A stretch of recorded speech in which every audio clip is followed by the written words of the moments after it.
வணக்கம். இப்போ வந்து பாத்திரம் வந்து நாங்கள் வந்து கடையில் வாங்கினோம். இதில் வந்து குழம்பு, சர்க்கரை, எண்ணெய் எது வேணால் வச்சுக்கலாம். பால் கூட வாங்கி வச்சுக்கலாம் ஃப்ரிட்ஜில். இதோட விலை வந்து 210 ரூபா. இது நல்லா வெயிட்டாக இருக்குது, அதனால் 210 ரூபா. இதுக்கு இதோட மூடி போட்டு நம்ம நல்லா இப்படி இது பண்ணி டைட்டாக க்ளோஸ் பண்ணிட்டோன்னா எறும்புலாம் உள்ளே போகாது. சர்க்கரை வச்சுக்கலாம், பால் வாங்கி வச்சுக்கலாம், எண்ணெய் கூட வாங்கி வச்சுருக்கலாம். ஃப்ரிட்ஜில் மாவு கூட ஸ்டோர் பண்ணி வைக்கலாம், நல்லா இருக்குது. அடுத்தது இந்த இது வந்து சாப்பாடு எடுத்துன்னு போகிறோன்னு வச்சுக்கோங்களேன். அதுக்கு வந்து இதை வந்து இது கூட குழம்பு, ரசம், சாம்பார் எது வேணால் இதில் வச்சு எடுத்துகிட்டு போகலாம். நல்லா இருக்குது பாருங்கள். நல்லா டைட்டாக இப்படி மூடிட்டோன்னா ஊற்றவே ஊற்றாது. கீழே இப்படின்னா கூட ஊற்றாது.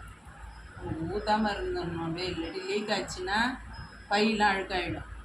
இதோட விலை வந்து 60 ரூபா. அடுத்தது இது தட்டு கொஞ்சம் லேம்பாக தான் இருக்குது. இந்த தட்டு வெயிட் கம்மியாக தான் இருக்குது. இதோட விலை வந்து 70 ரூபா. தட்டு 70 ரூபா.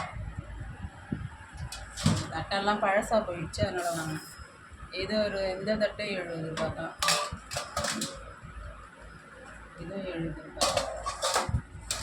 இது வேறு குவாலிட்டி, இது கொஞ்சம் வெயிட்டாக இருக்குது. இது வந்து 110 ரூபா.